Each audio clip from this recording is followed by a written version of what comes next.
ఆయన ప్రెస్ మీట్లో ఏమీ చెప్పనన్నాడు. నేను చెప్పను, నా సినిమానే మాట్లాడుతుంది అన్నాడు. అట్లాగే సినిమానే మాట్లాడుతుంది. బ్లాక్ బస్టర్ టాక్ వచ్చింది. ఎవరు చూసినా ఎవరు ఫ్యామిలీ మొత్తం ఎవరు వెళ్ళాలన్నా హాయ్ నాన్న హాయ్ నాన్న అన్నారు. ఎందుకంటే చిన్న ఎమోషనల్ కనెక్ట్, అందరికీ నాన్నతో కనెక్టివిటీ ఉంటుంది. హాయ్ నాన్న ఆ టైటిలే చాలా పొయిటిక్గా ఉంది. ఆ ఐడియా ఎలా వచ్చింది, ప్లస్ ఆయన వాళ్ళ ఫాదర్తో కానీ వాళ్ళకి ఆ సెంటిమెంట్ ఎమోషన్ ఎంతో పెయిన్ ఫీల్ అయితే తప్ప అటువంటి కథలు రాయరు. మనతో పాటు ఉన్నారు డైరెక్టర్ గారు. Hi sir. హలో అండి. హాయ్. ఎలా ఉన్నారు సార్? బాగున్నానండి. ఫస్ట్ ఆఫ్ ఆల్ మీ వాయిస్కి చాలా మంది ఫ్యాన్స్ ఉన్నారు. ఇది చాలా బేస్ వాయిస్ మీది, చాలా బాగుంది వాయిస్. Thank you. సార్ ఏంటి సార్, ఎక్కడ ఎలా స్టార్ట్ అయింది జర్నీ? ఇది ఇప్పటి నుంచి అడిగినా కూడా కొంచెం మా ప్రేక్షకుల కోసం చెప్పండి. సౌరియన్ జర్నీ ఎలా స్టార్ట్ అయింది, ఎక్కడి నుంచి స్టార్ట్ అయింది? సో నేను పుట్టి పెరిగింది వైజాగ్ అండి. సో అక్కడే స్కూలింగ్ అంతా అక్కడే జరిగిందండి. తర్వాత మెడిసిన్ చేశాను. I complete my MBBS. అది విజయనగరంలో చేశానండి, మిమ్స్ కాలేజ్లో. సో అది అయిన తర్వాత సినిమాలు అంటే ఎప్పుడు ఇంట్రెస్ట్. సో అక్కడ నుంచి సినిమాల వైపు వచ్చి విజేంద్ర ప్రసాద్ గారి దగ్గర జాయిన్ అయ్యి కొన్ని సినిమాలు ఏవో చేసుకుంటూ కథలు చేసుకుంటూ ఫైనల్లీ హాయ్ నాన్న సినిమా డైరెక్ట్ చేయడం జరిగింది. సార్ డైరెక్షన్ డిపార్ట్మెంట్లో చేశానండి. డైరెక్షన్ డిపార్ట్మెంట్ లో కూడా చేశాను. లాస్ట్ సినిమా అయితే ఆదిత్య వర్మ అని మన అర్జున్ రెడ్డి మూవీ తమిళ రీమేక్ అండి. ఓకే.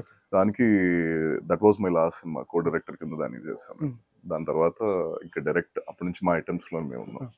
సార్ ఏంటి సార్, ఎక్కడ ఎంబీబీఎస్ అంటే అందరికీ తెలిసింది, ఆ లైఫ్ వేరుగా ఉంటుంది, ఆ ప్యాటర్న్ వేరుగా ఉంటుంది. ఎవరో ఇన్ఫ్లుయెన్స్ ఉంటుంది, ఎవరి ఇన్ఫ్లుయెన్స్ ఉంటుంది మీ మీద? సినిమాల ఇన్ఫ్లుయెన్స్ ఎక్కువ ఉంది. ఎవరిది ఇల్లు అది అనడం కన్నా సినిమాల ఇన్ఫ్లుయెన్స్ ఎక్కువ ఉంది. సో రాజమౌళి గారి ఇన్ఫ్లుయెన్స్ ఎక్కువ ఉంటుందండి. అలా సుకుమార్ గారు చాలా మంది ఉన్నారు కదా డైరెక్టర్. సో సినిమా ఇన్ఫ్లుయెన్సే ఫస్ట్, అందరికన్నా సినిమా ఇన్ఫ్లుయెన్స్ ఎక్కువ. సో దాంతో ఇక్కడ రావడం జరిగింది.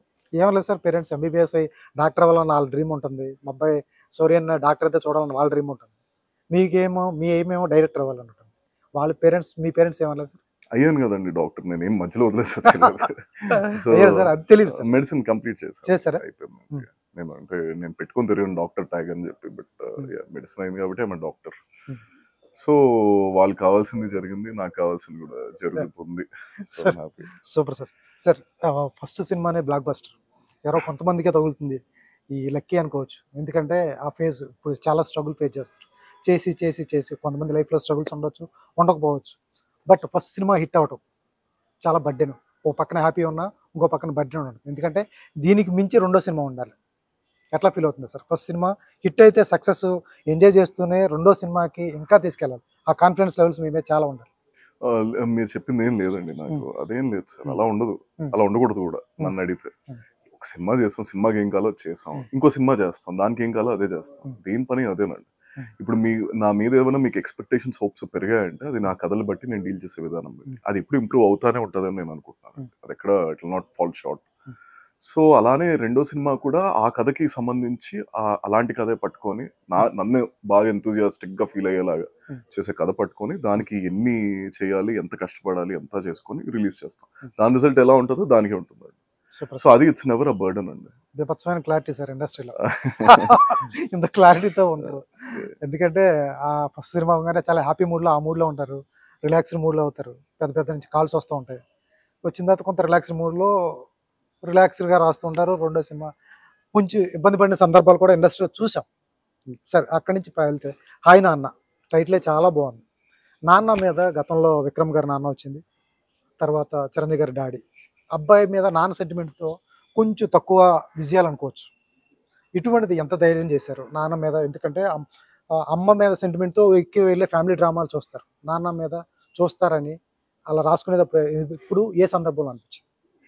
సార్ ఇదంతా కథ బట్టి ఉంటుందండి. ఇప్పుడు మీరు చెప్పినట్టు నాన్న సినిమా విక్రమ్ గారిది కావచ్చు, లేకపోతే చిరంజీవి గారి డాడీ సినిమా కావచ్చు, అవి ఫస్ట్ నా సినిమాలు కావండి. సో అలా ఉంటది అని నేను అనుకోలేదు. సో ఇప్పుడు మనం చేసే కథ ఇది ఎక్కడో దగ్గర ఇప్పుడు యూనివర్సల్ కదా సార్. ఎమోషన్ మీకు ఇష్టం లేదా తండ్రి గారు అంటే? ఎవరికైనా అంతే, ఇప్పుడు నాకన్నా అంతే, ఎవరికైనా అంతే. ఆ ఎమోషన్ ఎప్పుడు ఉందండి. సరైన విధంగా చూపించాలి. కొంతమంది చూపించారు, బట్ అంత అనుకున్నంత విజయం రాకపోవచ్చు. దానికి 100 రీజన్లు ఉంటాయండి. సో ఇప్పుడు నేను కూడా ఆ యూనివర్సల్ సెంటిమెంట్, అమ్మనా నాన్న ఎవరికైనా ఇట్స్ లైక్ కొడుకన్నా కూతురన్నా, ఇట్స్ యూనివర్సల్ ఎమోషన్. అది మనకి ఇక్కడ అంతే, లేకపోతే ఎక్కడ మీరు మిషిగన్ లో తీసుకున్నా, ఎక్కడ చూసుకున్నా, అది ఒక జంతువుల్లో చూసుకున్నా అది సేమ్ ఎమోషన్. సో ఆ ఎమోషన్ మీద అది ఎప్పుడు వెనక్కి తిరిగి చూసుకునే ఎమోషన్ కాదండి. That is for ever. అది బాణంలాగా ముందుకెళ్ళిపోయే ఎమోషన్. సో దాన్ని పట్టుకొని నేను కథ ఎలా చెప్పగలను అని చెప్పి చేసిన అటెంప్ట్ అండి. దేర్స్ నో అంటే 2 సార్లు ఆలోచించలే. ఈ సినిమాలు ఇలా అయ్యాయి కదా అనే థాట్ ఇప్పుడు మీరు ఎత్తితే నాకు అవును ఆ సినిమాలు అలా కొంచెం అయ్యింది అని ఆలోచించడం తప్ప, ఇప్పుడు for example 'Kuch Kuch హోతా high' cinema ఉంటుంది. అది చాలా మరి కూతురు ఎమోషన్ తోటి షారుఖ్ ఖాన్ గారు చేసింది చాలా మంచి విజయం సాధించింది కదండి. సో అవన్నీ తీసుకోలేదు సార్. నేను చెప్పేది ఏంటి అంటే అలా ఉండదు. It's universal emotion. కథ బాగుంటుంది అని నమ్మాం, చేసుకున్నాం, రాసుకున్నాం, తీసాం, బాగుంది అని చెప్పి జనాలు. మీరు అయినా ఆలోచించారు కానీ ఇండస్ట్రీలో అటువంటి పారామీటర్స్ ఉంటాయి, మీకు తెలియదు ఏం కాదు. అంటే ఉండకూడదు సార్. అంటే అలాంటి ఉంటే బయటకు వచ్చేయాలి సార్ వాటన్నిటి నుంచి. ఏదో ఒకసారి ఒక అటెంప్ట్ అలా జరిగింది, ఇంకోసారి అలానే జరుగుతుంది అనేది రాంగ్. ఆ కథ వేరు, మీ కథ వేరు, మీరు చూపించే విధానం వేరు, శైలి వేరు, అన్ని చాలా డిఫరెన్స్ ఉంటాయి కదా. ఎంత గట్టిగా నమ్మి ఏమైనా ఒకసారి అలాంటి ఫ్లాప్ అయ్యాయి అనుకోండి. అఫ్ కోర్స్ డాడీ చాలా మంచి సినిమా, నాన్న చాలా అద్భుతమైన పర్ఫార్మెన్స్. విక్రమ్ గారి తోటి నేను కలిసినప్పుడు కూడా ఆయన ఎప్పుడు చెప్తానే ఉంటాను, అది నాకు విక్రమ్ గారు తెలుసు అండి. సో ఆయన తోటి మీ ఫేవరెట్ సినిమాలో ఏంటి అంటే నాకు నాన్న సినిమా చాలా ఇష్టం అని చెప్పి చెప్తా ఉంటాను. ఆయనకి చాలా ఇష్టం ఆ సినిమా. సో ఏమైనా అలాంటివి ఏమైనా జరిగినా కూడా అలానే జరుగుతాయని రూల్ కాదండి. మనం దాన్ని ఎక్కడి నుంచో we need to come out of it, ఇంకా స్ట్రాంగ్ స్టోరీ చేసుకుంటే I think we might win అని చెప్పి అంటున్నాను. Sir first cinema hero heroines love story చిన్న రామ్ కామ్తో వెళ్ళిపోతారు, ఈ రిస్క్ లేకుండా. మీరు చాలా ఎమోషన్ పట్టుకున్నారు ఆయన, అంటే చాలా ఎమోషనల్ చేసి చాలా లవ్ స్టోరీ, అద్భుతమైన లవ్ స్టోరీ చెప్పారు. దానికంటే కూడా తండ్రి కూతురు ఎమోషన్ ప్రతి వారికి కనెక్ట్ అవుతుంది. కన్నీళ్ళు పెట్టుకున్నాం సార్, చాలా ఎమోషనల్ డ్రైవ్ చేశారు. ఫస్ట్ దాన్ని లైటర్ వేవ్లో వెళ్ళకుండా ఇటువంటి కథ ఎవరిష్టం వాళ్ళది, మనం ఇట్లా తీసుకోకూడదు అని లేదు. ఎందుకని ఇంత హెవీ స్టోరీ తీసుకోవడానికి సార్? అంటే నాకు వచ్చింది అదేనండి ఎమోషన్. నాకు కామెడీ ఎక్కడో దగ్గర నాకు అంత I'm not very good with comedy sir. అంటే నేను నవ్వే అంశాలు నిజ జీవితంలో చాలా వేరుంటాయండి. చాలా నాకు దేనికి నవ్వు వస్తాయి కూడా, కామెడీ తక్కువ పెట్టారు అంటే అంతే కదా సార్. అంటే నేను దేనికి కనెక్ట్ అవ్వగలను, నేను చేయగలను. సో ఎక్కడో దగ్గర నాకు రాంది నేను ట్రై చేసి కొంచెం అబాస్పాలు కాదు దర్చుకోలేదు, ఎందుకు అవన్నీ వచ్చింది. సో కథ ప్యాటర్న్ ఏంటి, అందులో కామెడీ పడితే పడుతుంది అలా అని చెప్పి, కామెడీ పడకపోతే ఇంకా మనం ఏం చేయలేము. సో ఇరికిచ్చడం అనే దాంట్లోనే I don't believe in it. ఆ స్టోరీలో కామెడీ అనవసరం అండి. హ్యూమర్ ఉంటది. హ్యూమర్ అనేది సంథింగ్ లైక్ కొన్ని సిచ్యువేషన్స్ లో మీకు హ్యూమర్ అనేది పండుతుంది. బట్ కామెడీ అనేది నాకు కష్టం అండి. అండ్ కథ కూడా అది డిమాండ్ చేయలేదు. కథ పుట్టడమే ఈ కాన్ఫ్లిక్ట్స్ తోటి, ఈ డ్రామా తోటి పుట్టింది. దాన్ని పట్టుకొని ముందుకెళ్ళానండి. సో అందుకు రాలేదండి సార్. డైరెక్టర్ కంటే మీరు ఫస్ట్ రైటర్ కాబట్టి ఎక్కడ ఒక ట్రిగర్ అవుతుంది పాయింట్, ఒక మన కథ రావడానికి చిన్న ట్రిగర్ పాయింట్ ఒకటి ఉంటుంది. మనం ఆర్టికల్స్లో చదవటము, లేకపోతే మన బంధువుల్లో జరిగిన ఇన్సిడెంట్స్, లేకపోతే మీరు ఎక్కడైనా చూడటము, అటువంటి ఇన్సిడెంట్స్ ఏమైనా ప్రేరేపించినాయి ఈ కథ హై నాన్నకి? ఎక్కడ చాలా ఇన్సిడెంట్స్ ఉన్నాయి సార్. ఒక్కటే కాదు, సినిమాల్లోనూ ఉన్నాయి, నిజ జీవితంలో ఉన్నాయి, నా జీవితంలో ఏవో జరిగినవి 2-3 ఉన్నాయి. నా ఫ్రెండ్స్ వాళ్ళ ఫ్యామిలీస్ లో నేను చూస్తా ఉండే, లేకపోతే మా కజిన్స్ లో నేను చూస్తా ఉన్నాను. అలా చుట్టుపక్కల మా ఫ్రెండ్స్ వాళ్ళ పేరెంట్స్ కానీ, లేకపోతే వాళ్ళ జీవితంలో జరిగింది కానీ, ఇలా నేను చాలా మందిని చూసానండి. So actually I have a friend, ఇప్పుడు దాకా నేను అనలేదు. సో ఒకసారి వాళ్ళ మదర్ కి యాక్సిడెంట్ అయ్యి, so she forgot the whole thing, అసలు ఏం జరిగింది ఏంటి అని చెప్పి. లారీ గుద్దింది. ఇప్పటికీ ఆవిడ షీఈస్ వెరీ హ్యాపీ, బట్ ఆవిడకి ఏం గుర్తులేదు. బట్ అప్పటికే కూతురికి 11 ఏళ్ళు 12 ఏళ్ళు ఉన్నాయి. So they are still like అలానే కూతురు అంటే అంతే ఇష్టం ఇది. బట్ దానికి ముందు ఏం గుర్తుందంటే ఆవిడకి ఏం గుర్తులేదండి. Because it's a spoiler, but చెప్తున్నా. సో ఇలాంటి సంఘటనలు చాలా ఉన్నాయండి. నేను యాక్చువల్లీ తనతో కూర్చొని నాకు తెలీదు, తన దగ్గర ఇలాంటి స్టోరీ ఉందని తెలియదు. సో నేను ఈ కథ చెప్తున్నప్పుడు ఇలా వెళ్దాం అనుకుంటున్నా అంటే నా ఫ్రెండ్ నాతో చెప్పాడు, అమ్మాయితో ఒకసారి మాట్లాడొచ్చు కదా, తనది సేమ్ స్టోరీ అని. సో మాట్లాడి అసలు ఆవిడ ఎలా బిహేవియర్ ఉంది ఏంటి అనేది అలా తీసుకోవడం, ఇలా చాలా జరిగాయి sir. Super sir. So sir ఇటువంటి మీ ఏదైతే మర్చిపోవటం అనేది, మనం గజనీ నుంచి మొమెంటో నుంచి గజనీ సార్, ఇది స్పాయిలర్ ఏమో ఇంకా ఇంత లేదు సార్. మన సినిమా బ్లాక్ బస్టర్ ఇంకేం సార్. ఈ సినిమా చూడకపోతే వాళ్ళు లాస్ సార్. అయినా అన్న సినిమా చూడకపోతే వాళ్ళ ప్రాబ్లం. ఎందుకంటే అంత మంచి సినిమా థియేటర్లో చూడాలి. ఎందుకంటే అంత ఎమోషన్ ఉంది సినిమాలో, ప్రతి వాళ్ళకి కనెక్ట్ అవుతుంది. నేను చూశాను, మా ఫ్యామిలీకి చూపించాను కాబట్టి. ఫస్ట్ టైం మా కూతురు 13 ఏళ్ళు సార్. నేను ట్రైలర్ రాగానే ఆయన అన్నకి వెళ్ళాలని ఎప్పుడో చెప్పింది. మీ ప్రీమియర్కి వచ్చాం, చూసాం, సూపర్ హ్యాపీ. ప్రతి కూతురు తండ్రికి ఇంకా కనెక్ట్ అవుతుంది, కూతురికి ఇంకా కనెక్ట్ అవుతుంది. బట్ సార్ అయితే సార్ కొన్ని సీన్స్ రాశారు నాని మీద, కొన్ని చాలా చాలా కొత్తగా ఉన్నాయి. వాళ్ళు హోటల్లో కూర్చుంటారు, హీరో హీరోయిన్ వాళ్ళ మదర్, బిల్లు కట్టమంటారు. ఎక్కడ సార్ ఐడియా కొన్ని అతను హఠాత్తుగా బయటికి వెళ్ళిపోతాడు. బట్ మాకు అప్పుడు అనిపించింది అతను బయటికి వెళ్ళిపోయినా కూడా రావచ్చు, కట్టొచ్చు కదా, శాలరీ పేమెంటే కదా కట్టేది. అవునండి. మధ్యలో బయటికి వెళ్ళేసి ఎందుకు బయటికి వెళ్ళారు అనేది ఆ సీన్ చాలా ఫ్రెష్ గా, చాలా కొత్తగా, చాలా బాగుంది. ఆ సీన్ గురించి ఒక్క మాట. ఆ సీన్ గురించి అంటే ఇప్పుడు ఫస్ట్ బయటకి ఎందుకు వెళ్ళారో చెప్తానండి. ప్రతిసారి ఒక సీన్ కి ఒక యాంటిసిపేషన్ ఉండాలి, ఒక డ్రామా ఉండాలి, పే ఆఫ్లు బాగుంటాయి తర్వాత. సో నేను మీకు ఆ స్పేస్ వాళ్ళిద్దరికి మధ్య, తల్లికి కూతురికి మధ్య ఆయన అప్పుడు ఆ టైంలో ఉండకూడదండి. ఎక్కడో దగ్గర అమ్మాయికి జనాలకి అనుమానం ఉండే. ఇప్పుడు మనం చేసేదంతా కూడా ఆడియన్స్ ఏం ఫీల్ అవ్వాలి అనే చేస్తాం.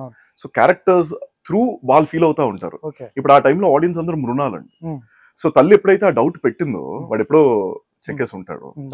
సో నువ్వు పద వెళ్దాము అని చెప్పి అనేసరికి, సో ఆ సెకండ్ ఆ డౌట్ అందరికీ ఉండాలండి. తనతో పాటు ఎల్లుంటాడా, వెళ్ళడు, అలా వెళ్తాడు. బట్ లాస్ట్ టైం ఒకసారి ఆల్రెడీ బాధ్యత అంటే కొంచెం దూరంగా ఉన్నాడు. సో ఈ సీన్ క్లియర్ దాని ముందు సీన్ అండి. ఎప్పుడైతే కునూరులోని వాళ్ళు విడిపోయేటప్పుడు చెప్పే సీన్ బాధ్యత అనేది వి మేడ్, అంటే అక్కడ ఆ క్యారెక్టర్ విరాజ్ అనే క్యారెక్టర్ ని ప్రిపేర్ చేసాం ఏంటంటే బాధ్యతలు తీసుకునేలాగా, యాక్సెప్ట్ చేసేలాగా, ఎన్ని కష్టాలు వచ్చినా సరే. సో దానికి ఎవరు ఆయనకి ఊతం ఇచ్చారంటే ఈ అమ్మాయి ఇచ్చింది. నీ దగ్గర ప్రేమ ఉంది, బాధ్యత లేదు అని ఎప్పుడైతే అది చెప్పిందో అది పెంచుకున్నాడు అండి. పెంచుకొని ఇక్కడికి వచ్చాడు. ఆ ధైర్యంతో అడగగలిగాడు. ఎలా పోషించాలో తెలియదు అన్నాడు, బట్ అయినా అడుగుతున్నాను అని అన్నాడు. ఎందుకంటే నేను చేస్తా ఏదో ఒకటి నువ్వు నా పక్కన ఉంటే అని చెప్పి ఆ కాన్ఫిడెన్స్ అనేది అమ్మాయి ఇచ్చింది. తిరిగి ఆ అమ్మాయి సినిమా అంతా అలానే రన్ అయింది. తిరిగి ఆ అమ్మాయి లోలో ఉన్నప్పుడు భరోసా ఇచ్చాడు, నేను కట్టేస్తాను, కంగారు పడదు. లాస్ట్ లోని కూడా ఈ అమ్మాయి ఏదైతే త్రూ అవుట్ ఉంటుందో అదే రిపీట్ అవుతుంది. సినిమా ఇస్ ఇన్ సర్కిల్స్ అండి. ఆయన is always in circles. That's how screen play is return. So ఆ సీన్ గురించి చాలా మంది మాట్లాడుతున్నారు. అంటే రెగ్యులర్ డ్రామా ఏనండి, ఫ్రాంక్లీ స్పీకింగ్. ఒక తల్లి ఉంది, కొత్తగా చెప్పారు సార్. అంతే, ఎగ్జాక్ట్లీ అండి. ఆ కొత్తగా ఎలా చెప్పగలం దీన్ని అనే దాంట్లో పుట్టింది ఆ క్షీరసాగర్ మదనంలోనే మాకు ఆ సీన్ పుట్టిందండి. అట్లా జరిగింది. సరే, మణిరత్నం గారి ఇన్ఫ్లుయెన్స్ బాగుంటుందా మీ మీద? ఎందుకంటే కొనారు కదా మీరు, ఫస్ట్ హాఫ్ మొత్తం జరిగేది కునూరు అండి. కునూరు సీన్స్ కొన్ని చూస్తుంటే నాకు గీతాంజలిలో సీన్స్ కొన్ని గుర్తొచ్చినాయి. మనోడు ఫ్రేమ్స్ ఫోటోస్ తెస్తా ఉంటాడు. అవునండి. ఆ తర్వాత వీళ్ళిద్దరు మాట్లాడుకుంటారు, వైడ్ ఫ్రేమ్ పెడతాను, మేఘాలు, క్లౌడ్స్. నాకు ఎక్కడో గీతాంజలి ఆ ఫ్లేవర్స్ కనపడాయి. అబ్బో మంచి టేస్ట్ ఉంది రైటర్ గారు. సార్ మీకు అలా కనపడిందంటే ఐఎమ్ సో హ్యాపీ అండి. బట్ అలా అనుకొని చేసింది కాదండి. ద రీజన్ వై కథ అలా జరగడానికి, నేను ఆ ప్లేస్ ఎంచుకోవడానికి ఏంటి అంటే రీజన్ ఫస్ట్ నేచర్ అండి. మీకు ఒక బ్రీజీగా అది మొత్తం ఆ బ్లూస్ లో చూపించాలనుకున్నాం, ఆ మంచులో చూపించాలనుకున్నాం. అండ్ రెండు ఏంటంటే కథ ప్రకారం నేను ఎంచుకున్న కథ అండి, నేను ఇక్కడ ఇంతమందికి తెలుసు అని పెట్టలేనండి. అమ్మాయి ఒక దగ్గరికి వెళ్ళాలి, అక్కడ జరిగిపోవాలి. సో అది ఏదైతే జరిగిందో తనకి ఎప్పటికీ అది తనకి తెలియకూడదు అనే అంశంలోని ఇంత మొత్తం జనాలకి కొంచెం దూరంలో వాళ్ళ మధ్య పర్సనలీ జరగాల్సిన కథ కాబట్టి అక్కడ తీసుకెళ్లి పెట్టడం జరిగిందండి. సో అందులోని of course climate and everything దాన్ని కూడా మనసులో పెట్టుకొని చేయడం జరిగింది. ఎందుకంటే సినిమా అంతా మీరు చూసుకుంటే టోన్ ఎప్పుడైతే ముంబైలోని కాంటెంపరీ సినిమా జరుగుతుందో మీకు అంతా చాలా కాంక్రీట్ గా ఉంటుందండి. It's like complete concrete jungle. అక్కడ చాలా పేస్టల్స్ వెళ్ళాం, ఇలా వెళ్ళాం, అంటే వాళ్ళ అపియరెన్స్ కానీ ఇదంతా కానీ. సో ఆ కేర్ తీసుకున్నాం. దీన్ని మళ్ళీ నేను బ్రేక్ చేయాలి అంటే ఆ లవ్ స్టోరీలోనే ఆ బ్రైట్నెస్ ఉండాలి, ఆ లవ్ స్టోరీలోనే ఆ అందం కనపడాలి. ఆ లవ్ స్టోరీలోని ఇప్పుడు ప్రెసెంట్ లోని ఇంత ఇలా ఉన్న విరాజ్ అనే క్యారెక్టర్ ఆ పాస్ట్ కి వెళ్ళేసరికి తను చాలా నవ్వుతా ఉండేవాడు, తను చాలా హ్యాపీగా ఉండేవాడు. బట్ కొన్నిసార్లు లైఫ్ జీవితం జరిగింది ఆయనకి, జరిగినప్పుడు ఇలా మారాల్సి వచ్చింది. సో ఈ డిఫరెన్స్ ఎలా చూపిస్తాము అంటే నాకు అనిపించిన ఆ టైంలోని థాట్ ఏంటంటే ఇలాంటి హిల్ స్టేషన్ ఎక్కడ పెట్టుకుంటే it be very personal story. నాకు ప్రకృతి కూడా నాకు సహకరిస్తుంది, బాగా తీయొచ్చు, అన్ని కలిసి వస్తాయి అని చెప్పి తీసుకున్నట్టు. Super sir. సార్ నానిని మేము ఎప్పుడు చూసిన వైట్ షర్టు, బ్లూ జీన్స్, ఈ సినిమాలో మాత్రం చాలా బాగున్నాడు. కాస్ట్యూమ్స్ కానీ, అతని హెయిర్ స్టైల్ కానీ, అసలు చాలా లుక్ నాని, నాకు తెలిసి బెస్ట్ లుక్ నాని ఈ సినిమాలో. ఎట్లా సార్ మీ క్యారెక్టర్ ఫ్యాషన్ ఫోటోగ్రాఫర్ ఎలా ఉండాలని అనుకున్నానండి. అలా అనుకున్నాను కాబట్టి. సో ఆయన దసరాకి ఆల్రెడీ జుట్టు కొంచెం పెంచారు. నేనేమో ఇప్పుడు ఏంటి మన హెయిర్ స్టైల్ ఎలా అన్నారు, ఇంకా పెంచండి. నాకు ఇప్పటికీ ఆయన పాపం చాలా ఇబ్బంది పడ్డారు. ఎందుకంటే ఎప్పటి నుంచి కట్ చేయలేదు ఆయన హెయిర్. దసరా సినిమాకి అప్పుడు ప్రెప్ నుంచి ఆ సినిమా సంవత్సరం అయితే అదంతా అయ్యి మళ్ళీ మాకు సంవత్సరం. సో అప్పటి నుంచి ఆయన హెయిర్ అసలు కట్ చేయనివ్వలేదు అనమాట. సో ఎవరో, సో అది శ్రీకాంత్ ఎందుకు వచ్చిందో అది కొంచెం పెంచాడు, నాకు అది నచ్చింది. ఇంకా పెంచండి అన్నాను, పెంచండి అని. మళ్ళీ సేమ్ అవుతుంది, లేదండి అసలు కంప్లీట్ స్పాట్ అనేది ఫేస్ మీద ఉండకుండా చూద్దాం. సో బియర్డ్ అన్ని కొంచెం స్టబుల్ చేసి అన్ని చేసి వి గాట్ దిస్ లుక్ అండి. సో ఆయన అంటే ఇప్పుడు ఏదైనా వేషధారణ కానీ మీరు ఏం చూసుకున్నా కథకి అది కావాలి కాబట్టి. అవునవును. ఇప్పుడు ఆయనకు ఒక కంపెనీ ఉంది, ఉమ్. ఆయనకి చాలా మంది పనిచేస్తారు, అవును. ఆయనకి ఫ్యాషన్ లోని కానీ దీంట్లో కానీ ఒక టేస్ట్ ఉండాలి. అవును. అతను అది ఆయన మీద రిఫ్లెక్ట్ అయితే తప్ప మీరు నమ్మలేరు ఆ అవును. పాత్రని. Correct sir. ఆయన ఓహో ఇంత పెద్ద ఎలా అయ్యాడు, ఇది అతనేదో మీరు అన్నట్టు జస్ట్ తప్పు కాదండి. అంటే ఆయన ముందు సినిమాలో నా కథ బట్టి అలా వెళ్ళింది. అవును. ఇప్పుడు ఆ డెనిమ్ గానీ లేకపోతే ఆ వైట్ షర్ట్ గానీ ఆ కథకు అవసరం అండి, నా కథకి ఇది అవసరం. సో ఆయనలోని ఆ సెన్స్ ఆఫ్ స్టైల్ గానీ ఫ్యాషన్ గానీ కొంచెం, బట్ అలా అని చెప్పి ఓవర్ ద టాప్ ఉండకూడదు. ఎందుకంటే మీరు ఎవరినైనా చూడండి, వాళ్ళంత పట్టించుకోరండి ఏం వేసుకుంటున్నారు ఏంటి. They will be a uniform, they will be a one kind of attire through out what they will follow. So అది వి ఇన్కార్పొరేటెడ్ సో దట్ మరీ ఓవర్ గా ఉండకూడదు, బట్ చూస్తే ఆ మినిమలిస్టిక్ దీంట్లోనే మీకు అందం కనపడాలి. సో అలాగా కథ పాత్రకి అది రిక్వైర్మెంట్ కాబట్టి అలా పెట్టుకుని జరిగింది. శీతల్ శర్మ గారు అండి, సో మీరు ఎలా చెప్తారు కాబట్టి థ్యాంకింగ్ హిమ్. సో ఆయన చాలా గొప్ప సినిమాలు చేశారు, హిందీలోని గంగూబాయ్ చేశారు, ఎన్నెన్నో చేశారు ఆయన. సో ఆయన మృణాలకు కానీ నాని గారికి కానీ ఆయనే కాస్ట్యూమ్స్ చేయడం జరిగింది. సో ఆయన ఐడియాస్ కూడా చాలా మాకు ఉపయోగపడ్డాయి. ఆయన ఇలా వెళ్దాం అలా వెళ్దాం, ఆయనే ఒక రింగ్ పెట్టి సో ఆయన స్టైల్ చేశారు అనమాట. So that is also very helpful. Cinematography ఎక్కడ పట్టుకుంటారు సార్ మీరు? అది నేను షాను గారిని నేను పట్టుకోవడం ఏంటి సార్, ఆయన ఆల్రెడీ ప్రూవ్ అండి, విశ్వరూపం చేశారు. వాళ్ళు ప్రూవ్ మీకు మీ టేస్ట్ కి మీ కథకి అతను యాప్ట్ అవుతాడని. సో ఐడియా నాది కాదు సార్, ఆ ఐడియా నాని గారిది. కథ విన్న వెంటనే దీనికి షాను చాలా బాగుంటాడు అన్నారు. నేను అప్పటిదాకా షాను గారి పని నేను అంత ఫాలో అవ్వలేదండి, క్లోజ్లీ అబ్జర్వ్ అవ్వలేదు. ఏం చేశారంటే జెర్సీ చేశారు, జెర్సీ చాలా గొప్ప ఇది చేశారు. శ్యామ్ సింగ్ రాయ్ చేశారు, ఆయన కూడా ఒక కంప్లీట్ డిఫరెంట్ 2 సినిమాలు చేశారు. దీని ముందు ఏం చేశాడు ఆయన, విశ్వరూపం చేశాడు, బదాయి హో చేశాడు. మీకు అంటే ఆ కాంట్రాస్ట్ కూడా ఆయన ఎంత కాంట్రాస్ట్ అంటే ఇంకేం చేశాడు, మాలిక్ చేశాడు, ఏవేవో ఆయన ఫిల్మోగ్రఫీ అసలు మీరు తీసుకుంటే అది ఎంతో మంది యంగ్స్టర్స్ కి అదొక ఆదర్శం అండి. ఆయన్ని you look up to that guy like anything. చాలా గొప్ప సినిమాటోగ్రాఫర్ సార్ ఆయన ఈ సినిమా నాని గారికి ఎందుకు వచ్చిందో ఐడియా నేను అనుకున్నాను. నేను నా మైండ్ లో 4-5 ఉండేవి అప్పుడు, నేను ఇలా అలా కొంచెం అనుకున్నాను. ఆయన అదే నేను మొన్న ఒక ఇంటర్వ్యూలో చెప్పానండి, ఆయన 30వ సినిమా బుర్రది, మొదటి సినిమా బుర్రది. సో నేను ఇలా ఆలోచించాను, ఆయన మొత్తం ఆల్రెడీ ముందే చూసేసి ఆయన ఈ సజెస్టెడ్ షాను గారు. ఏంటి షాను గారు అంటే సర్లే బాగానే చేశాడు చూద్దాం ఆయన. బట్ నాన్నగారు ఏమన్నారంటే నువ్వు వెళ్ళు కలు చెప్పు, మీ ఇద్దరికి జెల్ అయితే నువ్వు బాగుంటది అనిపిస్తే తీసుకో షానుని, కాకపోతే మీ ఇద్దరికి సింక్ అవుతుందని నేను అనుకుంటున్నా. ఎందుకంటే నాకు నీతోటి నేను ట్రావెల్ అవుతున్నాను, షానుతో నేను అయ్యాను, సో మీ ఇద్దరికి బాగుంటది అని నేను అనుకుంటున్నాను. బట్ ఇవన్నీ పక్కన పెట్టి షాను సినిమా ఒప్పుకోలేదు ఫస్ట్. షాను డబ్బుల కోసం చేయడు సినిమా, షాను కథ నచ్చితేనే చేస్తాడు. ఎంతో గొప్ప సినిమాలు రిజెక్ట్ చేసిన ఇవి ఉన్నాయి. నాతోటి ఎంతో మంది పెద్ద హీరోలు వచ్చారు, షాను చేయను అన్నాడు, సినిమా కథ బాగాలేదు అన్నాడు. సో షాను ఫస్ట్ ఒప్పుకోవాలి, ఇవన్నీ జరగాలి, వెళ్ళి చెప్పుకోవాలి. సో అదొక టాస్క్ అయింది. ఓహో ఇంతుందా అని చెప్పి వెళ్ళాను, వెళ్ళి ఎందుకు ఒప్పుకోడినాను. ఆఫ్ కోర్స్ నా కాన్ఫిడెన్స్ అక్కడ పనిచేసింది, నేను ఒప్పుకుంటాడైనా అనుకున్నాను. నేను కథ విని ఒప్పుకున్నాడు, ఒప్పుకొని he loved it and he said we are doing it అని షాను గారు కూడా చెప్పడం జరిగింది. సో త్రూ అవుట్ అప్పటి నుంచి ఎలా ఉండాలి, లుక్ ఎలా ఉండాలి, ఇది ఎలా ఉండాలి, అలా ఎలా ఉండాలి అని చెప్పి మా డిస్కషన్స్ లో మీ బికేమ్ ఈవెన్ చాలా మంచి సింక్ కుదిరిందండి. And phenomenal worker sir Shanu గారు. There's no two ways about it. ఏ డైరెక్టర్ కన్నా అలాంటి డిఓపి దొరకడం అదృష్టం సార్. కథను ఆయన అర్థం చేసుకునే విధానం మా టీంకి ఎలా ఉంటుందో, మా రైటర్స్కి ఎలా ఉంటుందో, నాకు ఎలా ఉంటుందో ఆయనకి అలానే ఉంటుంది. ఆయన అలానే అర్థం చేసుకుంటాడు కథ. ఒక్కసారి కూడా ఫ్యాన్సీగా ఇలా పెడదాం అలా పెడదాం, కథ దాటి బ్రేక్ ఇవ్వడు. అప్పుడప్పుడు నేను ఇలా ఇక్కడ కొంచెం ఫ్యాన్సీ షాట్ ఇలా పెడతాను, మన కథ ఏంటి, నువ్వు లాస్ట్ టైం నాకు అది చెప్పలేదు కదా, నువ్వు ఇదే చెప్పావు కదా, మళ్ళీ ఇప్పుడు ఎందుకు మారుస్తున్నావు, సరే అదే. సో అట్లా బట్ ఇస్తాడు సరే నువ్వు అడిగో కాబట్టి నీకు ఇస్తున్నా, ఎడిట్ లో ఉండదు చూసుకో అంటాడు. బట్ ఉన్నాయి 2-3 ఉన్నాయి, దానికి పేరు నేను అడుగుతా ఉంటాను ఏంటి అంటే ఇంకా నేను కూడా చాలా నేర్చుకుంటున్నాను అని చెప్పి మా ఇద్దరికి మధ్య చాలా ఇదవుతుంది. సో ఈ ఆల్సో సేస్ ఆయన most of the movies debut డైరెక్టర్లతో ఆయన చేశారు. ఎందుకంటే ఆయన ఏమంటారంటే ఏదో నేను కొత్తగా నేర్చుకుంటా ఉంటాను, ఎందుకంటే రూల్స్ ఉండవు, మీకు ఏం ఉండవు, మీరు పిచ్చిగా ఆలోచిస్తూ ఉంటారు, ఆలోచనలోని కొత్తవి మ్యాజిక్స్ పుడతా ఉంటాయి, అందులో నేను చాలా నేర్చుకుంటాను. సో మా సినిమా కూడా అయిన తర్వాత ఆయన కొన్ని షార్ట్లు ఇవన్నీ ఎడిట్ లో ఉండవు, ఇదే ఆ సినిమా దానికి వచ్చే అప్లాజ్ ఆయనే చూసి నేను మొత్తం తెలుసు అనుకున్నాను, ఇంకా నేను చాలా తెలుసుకోవాలి. సో అంత గొప్ప డిఓపి సార్. సార్ హాయ్ నాన్న ఫస్ట్ హీరో నాని అయినా అంత ముందే అవుతాను చెప్పారు? ఫస్ట్ నేను చెప్పింది నాని గారికి, లాస్ట్ ఆయన ఇంకెవరు, ఫస్ట్ లాస్ట్ నాని గారికి చెప్పాను. ఎట్లా అనిపించింది సార్ నాని కేసు కరెక్ట్ గా మన కథ అనుకున్నప్పుడు? చాలా మంది డైరెక్టర్లు మేము ఇంటర్వ్యూ చేస్తున్నప్పుడు నేను హీరోకి కరెక్ట్ గా రాశాను ఈ కథ, ఆ కథకి కరెక్ట్ యాప్ట్ అవుతాను అని చెప్తుంటాను. నేను అలా రాయలేదు, చచ్చలేదు. నాని గారిని అనుకుని నేను రాయలేదు, నేను కథ అలా రాయను సార్.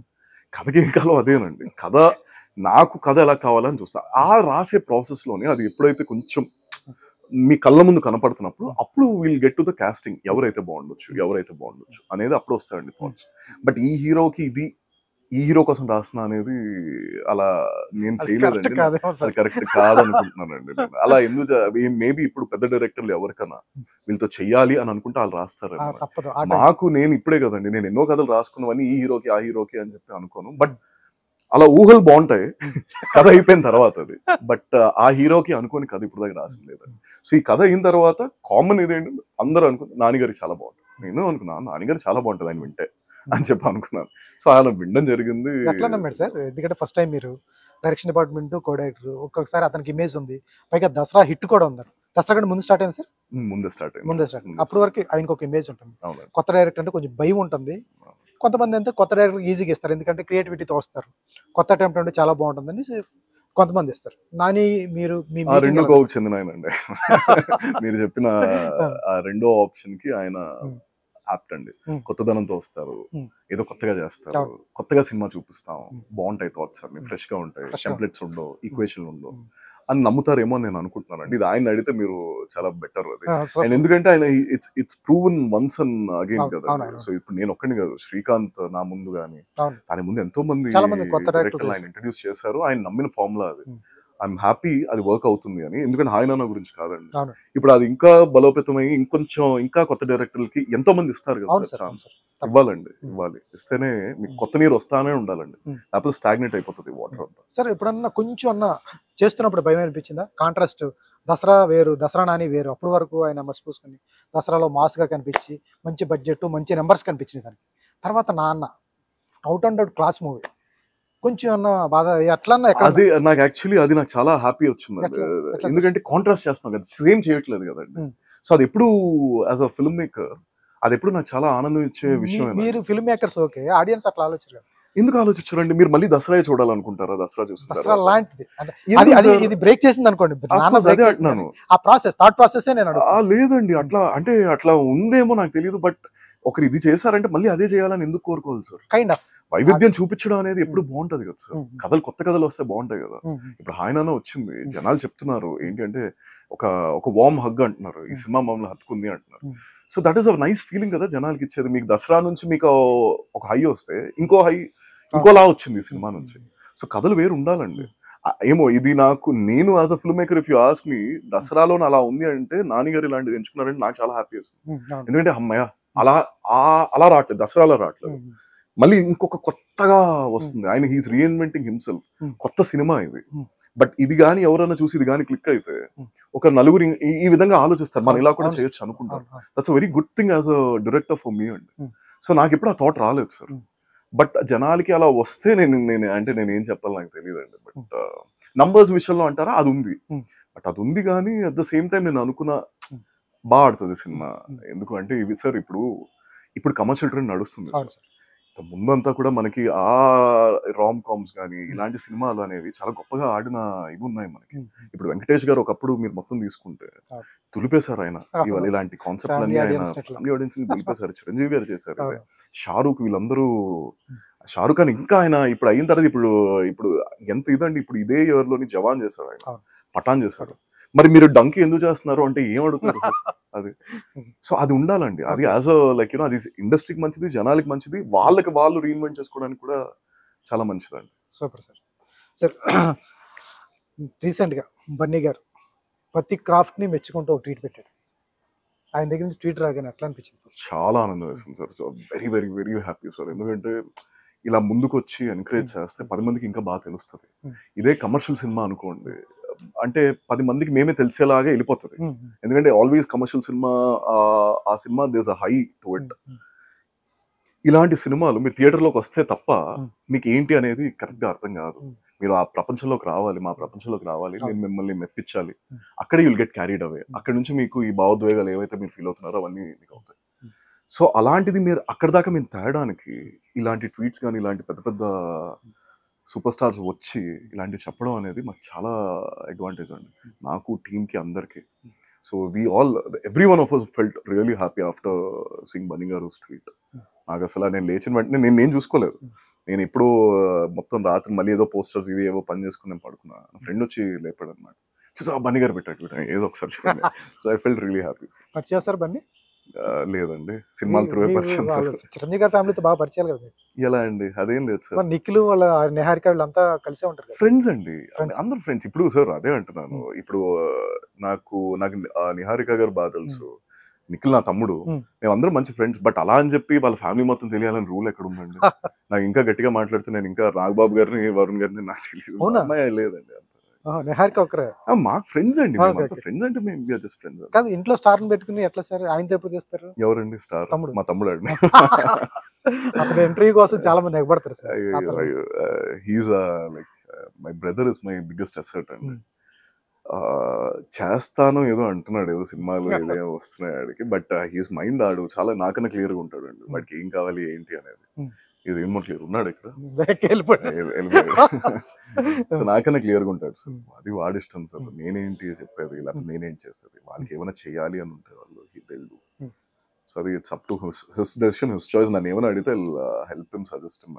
ఇప్పుడు నా సినిమా చాలా కాసుకున్నాడు అండి, చాలా ముందుకు వచ్చి. నేను అడగలను కూడా లేదు కొన్ని హెల్ప్స్ అయితే, వాడే భుజాల మీద వేసుకొని చేసుకున్నాడు ప్రమోషన్ విషయాల్లో వీటన్నిటిలో. So I'm really thankful. First thanks కూడా అడిగేసాను, ఎందుకంటే ఆడికి బయట ఎవరికైనా చేస్తే అందరూ కొంచెం షాక్ అయ్యారు ఆడు చేసిన ప్రమోషన్స్కి వీటన్నిటికి.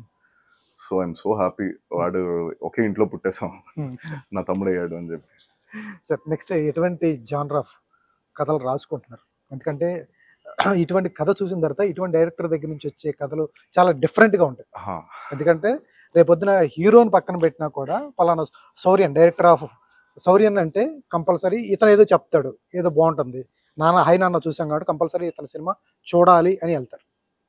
అటువంటి వాళ్ళ కోసం ఎటువంటి కథ నెక్స్ట్ జానర్? సార్ ఇప్పుడు మీరు ఇందాక దసరా ఎగ్జాంపుల్ లాగా, సో ఇప్పుడు హాయ్ నాన్న లాంటిది మళ్ళీ చేయట్లేదు. లేదు, ఇంపాసిబుల్ అండి. మీకు హాయ్ నాన్న ఇలాంటి కథ నా దగ్గర ఒకటే ఉంది. మళ్ళీ ఆ కథలు కూడా రాసుకోనండి, రాసుకోను. వస్తాయి రావేమో, బట్ వచ్చేసిన తర్వాత నేను మళ్ళీ అలాంటి కథలు రాయనండి. సో ఇప్పుడు నెక్స్ట్ ఏంటి అనేది నా దగ్గర కొన్ని కథలు ఉన్నాయి. బట్ ఇప్పుడు నన్ను మళ్ళీ ఏది, ఇప్పుడు హాయ్ నాన్న ఈ కథ నేను చూపించాలి అని బలంగా కోరుకున్నా. ఈ స్క్రీన్ ప్లే నేను చేసేటప్పుడు, కథ రాసేటప్పుడు ఇలా చేస్తే హై వస్తుంది, నాకు వచ్చింది పర్సనలీ. అది ఇలా కనెక్ట్ చేస్తే ఎలా ఉంటుంది, అది ఇలా చేస్తే ఎలా ఉంటుంది. నాకు ఈ హై ఏదైతే వస్తుందో అది నేను నమ్మాను కాబట్టి తీసానండి. అలానే జనాలకి వచ్చిందని నమ్ముతున్నాను. సో ఇప్పుడు కూడా నెక్స్ట్ నాకు మళ్ళీ ఆ హైస్, నాకు ఏ కథ అయితే నాకు అనిపిస్తుందో అలాంటిదే నేను ఎంచుకొని చేయడం జరుగుతుంది. బట్ డెఫినెట్లీ హాయ్ నాన్న లాగా ఉండదండి, కొంచెం అంటే ఈ జానరాలోనే ఉండదండి, వేరే జానరా ఎక్స్పెక్ట్ చేయొచ్చు. ఉన్నాయి, ఫ్యాంటసీ ఉంది, యాక్షన్ ఉంది, కంప్లీట్ అసలు సినిమా స్టార్టింగ్ నుంచి ఎండింగ్ దాకా ఓన్లీ బ్లడ్ తోటే ఒక సినిమా ఉంది. అలా చాలా ఉన్నాయి. చూడవచ్చు సార్ బ్లడ్ తో మీ దగ్గర నుంచి హ్యాపీగా చూస్తారు సార్, ఎందుకు చూడకూడదు? దీంట్లో చిన్న ఫైట్ నాని గారిని కొట్టినా కూడా ఆయన ఒక్కనే కొట్టి ఒక తన్ను వదిలేసాడు క్లైమాక్స్ లో. అంతే, ఈ సినిమాకి అంతే కావాలండి. అది that is not me personally, that is not Nani గారు పర్సనలీ, దట్ ఇస్ విరాజ్ అనే క్యారెక్టర్ పర్సనలీ. సో ఆ కథకి అంతే చాలండి. ఆయన పాప మీద గట్టిగా కసరక్కర్లేదండి, ఒకసారి కొంచెం నోరు పెద్ద చేస్తే చాలండి. సో ఈ సినిమా వరకు అదే దాని పరిధి, అంతవరకే ఉండాలి, అది ఏది ఓవర్ ద బోర్డ్ వెళ్ళకూడదు. సో అలా అని చెప్పి కథ బట్టే ఫైట్స్ ఉంటాయండి, బ్లడ్ ఉంటుంది, ఏదైనా ఉంటుంది. సో నెక్స్ట్ సినిమా కానీ జరిగితే, నాకు దేవుడి దయ వల్ల నాకు ఏదో మంచి ఆపర్చునిటీ వస్తే, ఇంకో మంచి కథ ఉందండి, ఐఎమ్ హోపింగ్ అది హాయ్ నాన్న కన్నా నచ్చాలి అని చెప్పి కోరుకుంటున్నా, నచ్చుద్దని ఆశిస్తున్నా. రాంగ్ మాట అన్న, దేవుడి దయ వల్ల అవకాశం వస్తే అంతే కదండి. ఇండస్ట్రీలో ఒక హిట్ ఇస్తే ఆటోమేటిక్ గా చాలా చోట్ల నుంచి ఫోన్లు వస్తాయి. ఈ పాటి మీకు వచ్చేసి ఉంటుంది, లేదండి ఏం ఫోన్లు రాలేదండి, ఎందుకంటే నేను ఎవరికి తెలియదు, ఇండస్ట్రీలో అంత తిరిగినోండి కాదండి. సో నాకు అంత ఇదే, నేను అనుకుంటున్నా కొంత చాలా లిమిటెడ్ గా నాకు తెలిసిన వాళ్ళు, నా ఫ్రెండ్స్ వీళ్ళే చేయడం జరిగింది. ఇప్పుడు వైరా క్రియేషన్స్ ఫోన్ చేసి సౌరేన్ గారి నెంబర్ అడిగి మీకు ఫోన్ చేస్తారు ఇక, ఈ పాటి చేసి ఉండాలండి. సార్ ఎప్పుడైతే బన్నీ పెట్టాడో అది నెక్స్ట్ లెవెల్ సార్. ఇంకా బన్నీ మామూలుగా చిన్న ఆడికి పెట్టరు, ఒక పెద్ద హీరో అటువంటి ఆడికి చిన్న ఆడికి కనెక్ట్ గారు ఒక ట్వీట్ చేయాలన్నా కూడా ఎందుకు చేస్తారు సార్? ఆ స్థాయి వ్యక్తి సినిమా ఎంతో కనెక్ట్ అయితే తప్ప చేయలేడు సార్. ఫైనల్గా ఇవాళ ఓటీటీ వచ్చిన తర్వాత, before corona after corona OTT flow ఎక్కువైపోయిన తర్వాత ఒక డైరెక్టర్ మీద చాలా టాస్క్ ఉంది. 2.5 hours కూర్చోబెట్టాలి థియేటర్లు అంటే చాలా కష్టమైన పని. ఎందుకంటే ఏమాత్రం కొంచెం లూజు సీన్లు 1 కానీ 2 కానీ పడినా, లేకపోతే కొంచెం ఎక్కడైనా బోర్ అనిపించినా వాడు ఫోన్లోకి వెళ్ళిపోతాడు, రీల్స్లోకి వెళ్ళిపోతాడు. వాడిని కట్టడి చేయటం, వాడిని మన సినిమాలో కూర్చోబెట్టడం చాలా పెద్ద టాస్క్ యాజ్ డైరెక్టర్గా, రైటర్గా. దాన్ని ఫుల్ఫిల్ చేయడానికి మీ దగ్గర ఉన్న ఏది సమర్థత అంటారా లేకపోతే ఇదంటారా శక్తి? సార్ నేను మళ్ళీ నా చాలా బేసిక్ ఆన్సర్ ఇస్తున్నా, తప్పుగా తీసుకోవద్దు. అవన్నీ ఈక్వేషన్ మర్చిపోండి సార్. కథకి కథ రాసుకోండి, దానికి ఏది కాలో అదే చేయండి, అది మిమ్మల్ని నిలబెడుతుందండి. ఇవన్నీ మనం తీసుకుంటే అక్కడే ఆ భయాలు అవన్నీ అక్కర్లేదండి. కథకి జెన్యున్ గా మీరు మనసు పెట్టి ఇది కావాలి అని మీరు రాసుకుంటే అవేనండి గొప్ప గొప్ప సినిమాలు. ఇప్పుడు ఏ సినిమాలు హిట్ అయినా అవన్నీ అన్న ఆలోచనలు ఉండకూడదండి. దానికి ఏం కావాలో అదే మీ గోల్, అదే మీ లక్ష్యం అయి ఉండాలి, దాని మీద రాసుకోవాలి. సో ఇవన్నీ ఇట్స్ వెరీ ఓవర్వెల్మింగ్, కరెక్టే మీరు చెప్పింది. బట్ అవన్నీ చూసుకొని మీరు చేయకూడదు కదా. అవన్నీ లేకపోతే ఏంటి, మీరు చేయరా అలాగా? కథ అలానే ఉండాలండి. అవి కూడా ఉంటాయి కదా సార్? ఉంటాయండి, బట్ అదే అంటున్నాను, అవి లేవు అంటే మనం లూజ్ గా ఉండాలని కాదు కదా సార్. ఏదైనా టార్గెట్ ఒకటే, అద్భుతమైన కథ ఉండాలి. ఏం లేదు సార్, జనాలకి అది కనెక్ట్ అవ్వాలి. రాసుకునేటప్పుడు 1-2 సార్లు థింక్ చేసుకుంటాం కదా, ఎందుకంటే ఇక్కడ లూజ్ అనిపిస్తుంది అంటే అది ఏదైనా ఇందులోనే కదా సార్. అది వితౌట్ ఈవెన్ ఓటీటీ మీకు ఏదైనా లూజ్ అనిపిస్తుంది అంటే నేనే కాదు, ఏ డైరెక్టర్ గానీ, ఏ ఫిల్మ్ మేకర్ గానీ, ఏ కథకుడు గానీ వాళ్ళు పెట్టరండి. అవి పెట్టరా, ఇది లూజ్ అని అది మీకు అనిపించాలి అనేది ఒక్కటి మన కామన్ సెన్స్, అది మన విజ్ఞత, అది మన ఎక్స్పీరియన్స్ కానీ అది అయి ఉండాలి సార్, అంతే. లేకపోతే అందరూ గొప్ప సినిమాలే తీస్తారు సార్, ఏది ఫ్లాప్లు ఉండవండి. బట్ మన జడ్జ్మెంట్ అప్పుడప్పుడు కోల్పోతా ఉంటాం కాబట్టి అలాంటి మిస్హాప్స్ అవుతా ఉంటాయండి. బట్ 1-4 సార్లు ఆలోచించడం ఎప్పుడు మంచిదే. నన్ను అడిగానంటే నేను 10 సార్లు ఆలోచించండి అంటాను. నేను ఆలోచిస్తాను కూడా కాబట్టి I think over think a lot, ఎలా కనెక్ట్ చేయాలి ఇది అని. సో అలాగా 100% దానికి ట్రూగా స్టిక్ అయ్యి మీరు చేసుకుంటే ఐ డోంట్ థింక్ ఏది ఆపుతుంది అని నేను అనుకోను సార్. డెఫినెట్లీ సినిమా ఫస్ట్ రోజు December 7th రిలీజ్ అయినప్పుడు US లో ఎనామస్ టాక్, ఇక్కడ కొంచెం అట్లా వెళ్ళింది, తర్వాత నుంచి పికప్ అయిపోయింది, ఇప్పుడు చూస్తాం. ఆ రోజు ఏమైనా భయం అనిపించింది? ఎందుకంటే లేదు సార్, ఈ డిస్కషన్ మాకు చాలా సార్లు అయ్యాయండి. మేము సినిమా ఫ్రైడే రిలీజ్ చేయలేదు, మేము థర్స్డే రిలీజ్ చేస్తాం. థర్స్డే సినిమాలు ఎవరు చేస్తున్నారు, అందులో మెయిన్ థర్స్డే రావడం ఏంటంటే అది కొంచెం, అది మేము చేసింది అడ్వెంచర్ ఫీటే కదా. బట్ ఇది కాన్షియస్ డెసిషన్ అండి. ఎందుకంటే ఇప్పుడు యాన్యువల్ అవుతుంది, ఇవన్నీ మాకు తెలుసు. ఫ్రైడే ఇదంతా కూర్చొని మేము ఒక సినేట్ ఫామ్ చేసుకొని తీసుకున్న డెసిషన్. నాన్నగారు 1-2 లాంచ్ లో ఆయనే మైక్ పట్టుకొని అనడం కూడా జరిగింది. ఏంటి అంటే థర్స్డే మా కలెక్షన్ చాలా లో ఉంటాయి, కానీ ఫ్రైడే పికప్ అవుతుంది, అక్కడ నుంచి సండేకి మీకు టికెట్ ముక్క కూడా దొరకదు అని చెప్పి ఆయన ఒక ఇంటర్వ్యూలో చెప్పడం జరిగింది. సో ఇవన్నీ తెలియక కాదండి, తెలిసి తీసుకున్నాం.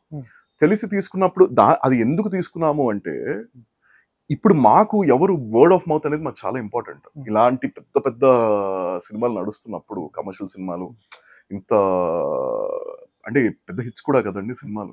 సో నడుస్తున్నప్పుడు మాకు వర్డ్ ఆఫ్ మౌత్ ఇంపార్టెంట్. అది మాకు ఫ్రైడేకి వచ్చి సాటర్డే సండే కాకుండా థర్స్డే కలెక్షన్ తక్కువ వస్తాయి, అయినా మనం వెళ్తే ఈ వర్డ్ ఆఫ్ మౌత్ స్ప్రెడ్ అవుతుంది. అఫ్ కోర్స్ ఇది ఎక్కడి నుంచి వచ్చిందంటే ఆ కాన్ఫిడెన్స్, అందరూ నమ్మాం సినిమానంతా, లేకపోతే చేయమండి. ఎందుకు సార్ కలెక్షన్ రావని తెలిసినా కూడా ఒక రోజు ముందు ఎందుకు రిలీజ్ చేస్తారు? మాకు తర్వాత చాలా బాగుంది కదండి, రివ్యూస్ చాలా అందంగా వచ్చాయి, రివ్యూస్ చాలా అద్భుతంగా వచ్చాయి. యూఎస్ నుంచి మాకు మొదలైపోయింది. ఆ మొదలైన తర్వాత ఈ సినిమా చాలా బాగుందంట అనేది ఇక్కడ తెలుగు స్టేట్లు పాకింది. సో అక్కడ నుంచి ఫ్రైడే అలర్ట్ అయ్యారు, సాటర్డే కంప్లీట్ హౌస్ఫుల్స్ అయ్యాయి, దానికి మిగతా స్క్రీన్ లో యాడ్ చేస్తే అవి కూడా సండేకి హౌస్ఫుల్స్ అయ్యాయి. So it is a strategy sir, అంతే. ఆ కాన్షియస్ డెసిషన్ మేము అందరం కలిసి తీసుకుందే తప్ప అలా వెళ్ళింది కాదు. అలాంటిది మా సినిమాకి మేము థర్స్డే వెళ్ళడం అనేది చాలా రిస్క్ అండి, అయినా చేసాం అది. ఎందుకంటే ఇదంతా ప్రొడ్యూసర్లు కానీ, లేకపోతే నాన్నగారు కానీ, మేమందరం కానీ సినిమా మీద మేము ఉంచుకున్న నమ్మకం, అది మమ్మల్ని కాపాడుతుందని నమ్మాము, అదే కాపాడిందని కూడా ఇంకా నేను నమ్ముతున్నాను. సార్ నాని మార్కెట్కి మీరు పెట్టిన బడ్జెట్కి వర్కౌట్ అవుతుందా లేదా అనేది ఎక్కడన్నా మీకు కానీ ప్రొడ్యూసర్స్ కానీ ఎప్పుడన్నా మాట్లాడుతున్నారా? లేదండి, మార్కెట్ ఎంత వరకు ఉందో అంతే పెట్టించుకున్నాం, అంతే రిటర్న్స్ రప్పించుకున్నాం, అంతే హ్యాపీగా ఉన్నాం. ఎందుకంటే చాలా క్వాలిటీ ఆఫ్ సినిమా, చాలా క్వాలిటీ ఉంది, ఎక్కడ రాజీ పడలేదు. సినిమాటోగ్రఫీ కానీ, మ్యూజిక్ కానీ, తర్వాత మీరు వెళ్ళిన ప్లేసెస్ కానీ, గోవాలో సెకండ్ హాఫ్ మొత్తం నాకు తెలిసి గోవాలో ఎక్స్పెన్సివ్ కానీ చాలా అయింది. ఆ ఖర్చుకి ఉన్న మార్కెట్కి ఇప్పుడున్న రేషియో వర్కౌట్ అవుతుంది సార్? 100% సార్. అయ్యో లేకపోతే అంత పెట్టం కదా సార్ అలాంటిది కథ మీద. అండ్ ఇంకోటి, మీరు ఆ రిచ్నెస్ ఇన్ ద ఫ్రేమ్స్ అంటున్నారు చూడండి. ఇప్పుడు నేను ఇంట్లోనే ఈ రోజు, అంటే ఇప్పుడు మనం మాట్లాడుకుంటే ఫస్ట్ హాఫ్ సెకండ్ హాఫ్ మీరు చూసుకొని ఉంటుంటే ఆల్మోస్ట్ 37 రోజులు నేను ఒక ఇంట్లో చేశానండి సినిమా. అంతే కదండి, మీకు అది తెలియదు ఎందుకంటే స్పేసింగ్ అలా ఉంది. 37 రోజులు నేను ఇంట్లోనే చేసింది సినిమా. ఇప్పుడు మీరు ఫ్లాష్ బ్యాక్ అనుకోండి, వాళ్ళు ఇంట్లోకి దిగారు కదండి, ఇప్పుడు సినిమా ఎక్కడ స్టార్ట్ అవుతుంది అదే ఇంట్లో స్టార్ట్ అవుతుంది, అక్కడి నుంచే వెళ్తుంది, ప్రతిసారి అక్కడికే తిరిగి వస్తుంది, ఇంటర్వెల్ అక్కడే ఉంది. తర్వాత మీరు ఇప్పుడు వాళ్ళ లవ్ స్టోరీలో ఎక్కడ చూసుకుంటే అది అక్కడే ఉంది. సో ఇలాగనే ఆ 37 రోజుల సినిమా నేను అక్కడే తీసానండి. బట్ అయినా మీకు రిచ్ గా అనిపిస్తుంది, ఎందుకు అంటే మీరు అన్నట్టు ఆ కాస్ట్యూమ్స్ బాగుంటాయి, వాళ్ళు బాగుంటారు, ఆ సినిమాటోగ్రఫీ చాలా బాగుంటుంది, లైటింగ్ చాలా బాగుంటుంది. సో మీకు అవన్నీ కలిసి వచ్చి ఇది చాలా అద్భుతంగా బాగా ఖర్చు పెట్టి తీసారని మీకు అనిపిస్తుంది. అఫ్ కోర్స్ పెట్టాం కాదనట్లా, బట్ సినిమాకి ఎంతకాలం అంతే పెట్టాం.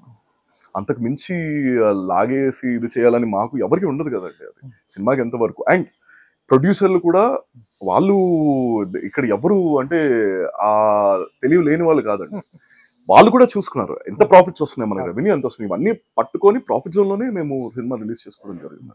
సార్ నాని హీరో కంటే కూడా బేసిక్గా డైరెక్టర్, అతనిలో డైరెక్టర్ ఉన్నాడు, చేయలేదు కానీ మంచి అసిస్టెంట్ డైరెక్టర్గా చేస్తున్నాడు కాబట్టి అతను ఏమన్నా స్క్రిప్ట్లో ఇప్పుడు వరకు ఆయన మీద కంప్లైంట్ కూడా లేదు, ఎప్పుడు కూడా సజెషన్స్ ఏమైనా ఇస్తాడా? తప్పకుండా ఇస్తారండి, చాలా మంచి సజెషన్స్ ఇచ్చారు.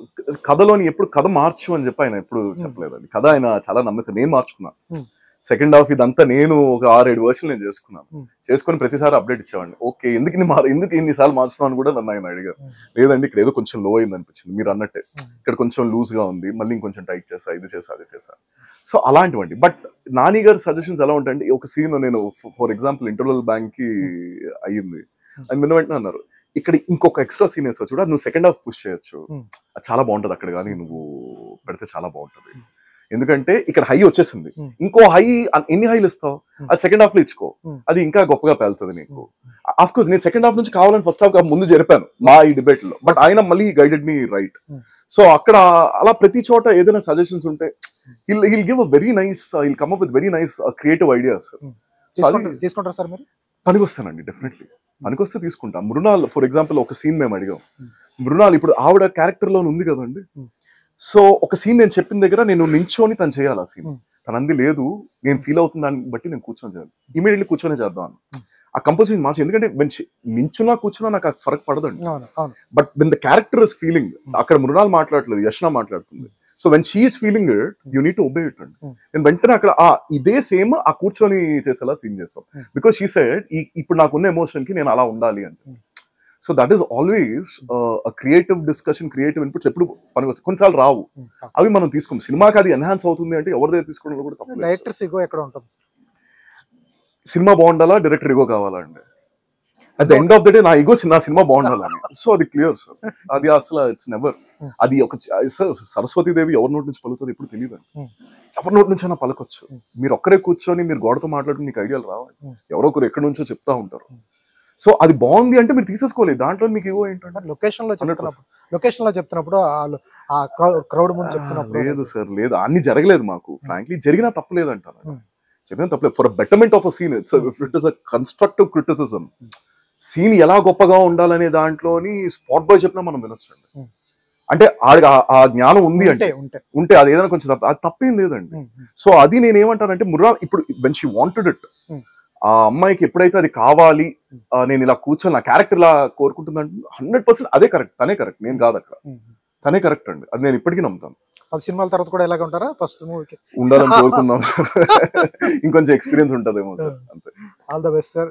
సినిమా ఎక్కడ చూసినా మంచి సినిమా, అందరూ ఫ్యామిలీ ఆడియన్స్, ఇవ్వాలి ఎవరు చెప్పినా హాయ్ నాన్న అంటున్నారు. చాలా మంది అడిగారు సినిమా ఎక్కడ ఆడుతుంది, కొన్ని చోట్ల అయితే టికెట్స్ కావాలని అడుగుతున్నారు. మా పేరెంట్స్ మా ఫ్యామిలీ మొత్తం మళ్ళీ రెండోసారి వెళ్ళడానికి కూడా ట్రై చేస్తాం. ఆల్ ద బెస్ట్ అండి. మా ఫ్రెండ్స్ అయితే పర్టికులర్ గా అడిగారు హాయ్ నాన్న చూసావా, హాయ్ నాన్న చూసావా. Thank you sir, thank you so much. అలాగే స్ప్రెడ్ చేస్తా ఉండండి. తప్పకుండా సార్. సార్ లాస్ట్ గా ఒక్క క్వశ్చన్ చెప్పండి. సినిమా ఇటువంటి మంచి రైటింగ్ ఉన్నప్పుడు ప్లస్ సినిమా బాగున్నప్పుడు ఫస్ట్ యాక్టర్ల దగ్గర నుంచి కాకుండా డైరెక్టర్స్ దగ్గర నుంచి ఫోన్లు వస్తూ ఉంటాయి. మీకు కాల్ చేసిన డైరెక్టర్లు కానీ మిమ్మల్ని అప్రిషియేట్ చేసిన డైరెక్టర్స్ కానీ ఎవరున్నారు? సార్ ఇప్పుడు దాకా అయితే సార్ నేను అదే చెప్తున్నాను, నేను అంతమందికి తెలియదండి, ఎవరికి అసలు అన్నాకని కాంటాక్ట్స్ కూడా లేవు. నాకు ఫోన్ చేసి నన్ను మెచ్చుకున్న వాళ్ళంటే నాకు భరత్ కమ్మ టీజర్ టైంలో ఆయన ఫోన్ చేశాడు, ఆయన డియర్ కామ్రేడ్ తర్వాత సార్ మళ్ళీ ఇలాంటి సినిమాలు రావేమో, నేను ఒక అటెంప్ట్ ఇచ్చాను, మళ్ళీ ఇంకెవరు అలాంటి అటెంప్ట్లు ఇవ్వరేమో అనుకున్నాను, మీరు ఇచ్చారు, ఐఎమ్ సో హ్యాపీ అని చెప్పి ఆయన అప్పుడు అన్నాడు ట్రైలర్ ఇది రిలీజ్ అయిన తర్వాత. అంత మించి ఇప్పుడు దాకా అయితే నాకు ప్రస్తుతానికి ఏ కాల్స్ రాలేదు. సార్ మీ సినిమా అండర్ ప్రొడక్షన్ లోనే హాయ్ నాన్న అనేది ఇండస్ట్రీ మొత్తం పాకింది. హాయ్ నాన్న సినిమా వస్తుంది, సినిమా కథ చాలా బాగుంటుంది, అండర్ ప్రొడక్షన్ లోనే చాలా మంది చెప్పారు. ఆ సినిమా ఎక్కడ బయట నుంచి వస్తూ ఉంటుంది, సినిమా మేకింగ్ టైంలోనే బయట నుంచి రాదు సార్, మా దగ్గర నుంచి వస్తూ ఉంటుంది. హాయ్ నాన్న సినిమా చాలా బాగుంది, కథ చాలా బాగా వచ్చింది, కియరా పాప బాగా చేసింది అంటూ కూడా చాలా బాగా వచ్చింది బయట. అటువంటిది ఎంత హిట్ కొట్టిన తర్వాత ఇండస్ట్రీలో నాకు ఎవరో తెలియదు, నాకు ఎవరో ఫోన్ చేయలేదు అంటారు ఏంటి సార్? సార్ ఆగండి సార్, చేస్తారేమో. ఇప్పుడు నాకు శివరాజ్ కుమార్ గారు చేశారు సార్ ఫోన్, ఆయన నాకు చేసి 10 నిమిషాలు మాట్లాడారు.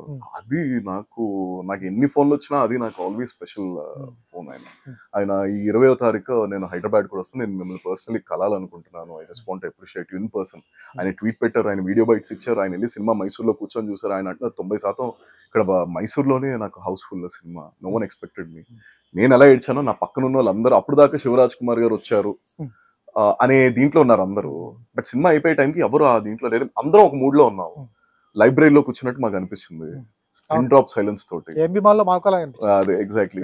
సో అంత దీనిలో ఉంది. నేను మిమ్మల్ని ఒకసారి కలుస్తా అని చెప్పి అన్నారు. అయ్యో సార్ మీరు అడగాలి, నేను ఇప్పుడే కర్ణాటక రమ్మని వచ్చేస్తానండి ఫ్లైట్ పట్టుకొని. అంటే లేదు, నేను 20th హైదరాబాద్ వస్తాను, ఒకసారి కలుద్దాం అన్నారు. So those are something very nice sir. చేస్తారేమోనండి, ఇంకా ఇప్పుడు 3-4 రోజులే కదా అయింది cinema. All the best sir. Thank you sir, thank you so much అండి, థ్యాంక్ యూ.